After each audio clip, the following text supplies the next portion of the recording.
আসসালামু আলাইকুম। আজকে আপনাদের সাথে শেয়ার করব চিকেন তেহারি রেসিপি। সেজন্য আমি এখানে প্রথমে চুলার কড়াইতে দিয়ে দিয়েছি সরিষার তেল। আর আমরা সবাই জানি সরিষার তেলে চিকেন তেহারিটা খুব বেশি ভালো হয়। সেজন্য আমি এখানে পরিমাণ মতো সরিষার তেল দিয়ে সেটা গরম করে নিচ্ছি। সরিষার তেল গরম হয়ে গিয়েছে, এখন আমি এই তেলে পেঁয়াজ বেরেস্তা করে নেব। বেরেস্তার পেঁয়াজ আপনারা চেষ্টা করবেন সকল পেঁয়াজ যাতে একই সমান স্লাইস হয়, না হলে বেরেস্তা সুন্দর হবে না। আমার বেরেস্তা রেডি হয়ে গেছে, আমি এখান থেকে হাফ তুলে নিব। সরিষার তেলের কারণে এখানে পেনা দেখা যাচ্ছে, কিন্তু আমার বেরেস্তা রেডি। ওই বেরেস্তায় আমি 1 কেজি থেকে বেশি, অর্থাৎ 1 কেজি 300 গ্রাম এখানে চিকেন দিয়েছি। আর ওখানে আমি ভরে ভরে 2 পট চাল নিয়েছি। আপনারা মাংস আপনাদের পরিমাণ মতো দিতে পারেন। আমার বাসায় তেহারিতে মাংস একটু বেশি পছন্দ করে, সেজন্য আমি একটু বাড়িয়ে দিয়েছি। এই তেলে আমি চিকেনটা ভালোভাবে ভেজে নেব। মাংসটা মোটামুটি ভাজা হচ্ছে, এখন আমি দিয়ে দিচ্ছি এখানে পরিমাণ মতো লবণ।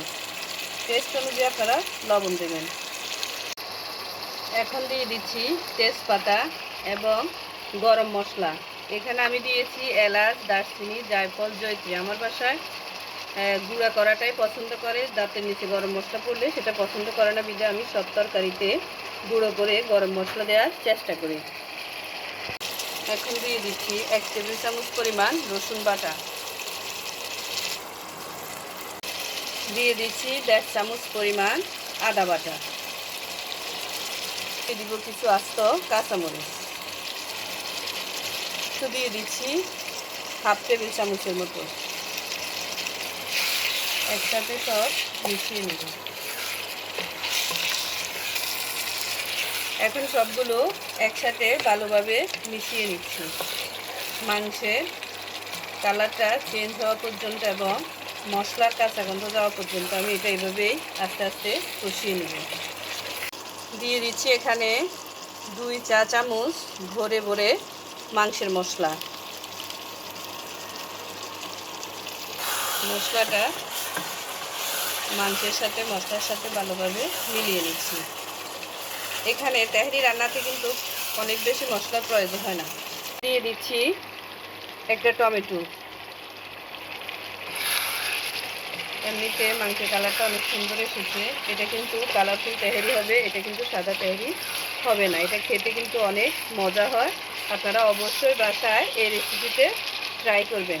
আর যদি খেয়ে ভালো লাগে তাহলে প্লিজ আমার চ্যানেলটা সাবস্ক্রাইব করবেন, এবং ফেসবুক থেকে দেখে থাকলে একটা লাইক, কমেন্ট এবং শেয়ার দিয়ে রাখবেন।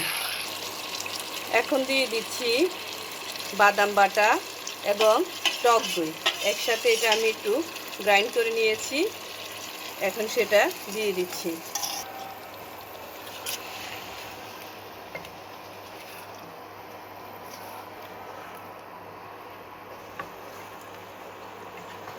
এখন আমি এটা ঢেকে 5 মিনিট রান্না করব।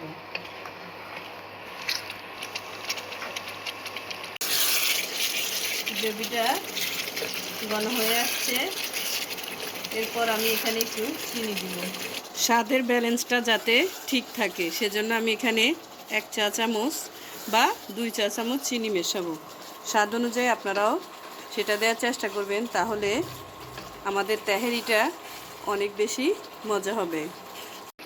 এখন এখানে আমি চারটা আলুকে টুকরো করে নিয়ে সেটা দিয়ে দিব। আপনারা না চাইলে নাও দিতে পারেন। আমার তেহারিতে আলু পছন্দ, সেজন্য আমি আলু দিয়ে থাকি। এখানে 2 চা চামচ চিনি। এবার আলু, চিনি সকল কিছু একসাথে মিশিয়ে নিচ্ছি। এখন আমি দিয়ে দিচ্ছি এখানে আগে থেকে আমি আধা ঘন্টা যে চাল ভিজিয়ে রেখেছিলাম সেটাই এখানে দিয়ে দিচ্ছি। ভিজিয়ে রেখে তারপর আমি এটা এই চাকনিতে দিয়ে পানি ঝরিয়ে নিয়েছি। আপনারাও এভাবে চেষ্টা করবেন আধা ঘন্টা চালটা পানিতে ভিজিয়ে রাখা। এখন চালটা মাংসের সাথে ভালোভাবে একটু ভেজে নেব। আপনারা এভাবে ভাজার চেষ্টা করবেন, তাহলে তেহারিটা অনেক বেশি ঝরঝরে হবে।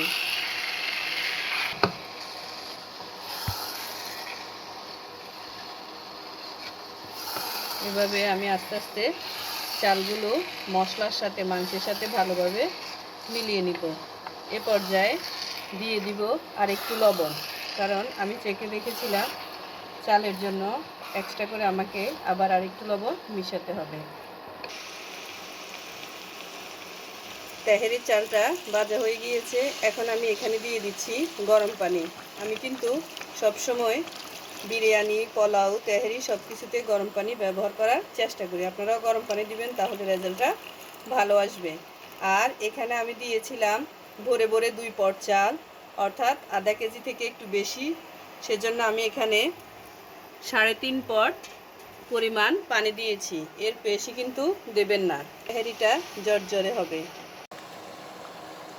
এ পর্যায়ে আমি দিয়ে দিচ্ছি এখানে 1 প্যাকেট, অর্থাৎ 10 টাকা দামের দানু আছে না, সেটার 1 প্যাকেট গুঁড়ো দুধ আমি এখানে দিয়ে দিচ্ছি। দুধটা এখন এখানে মিলিয়ে নিচ্ছি।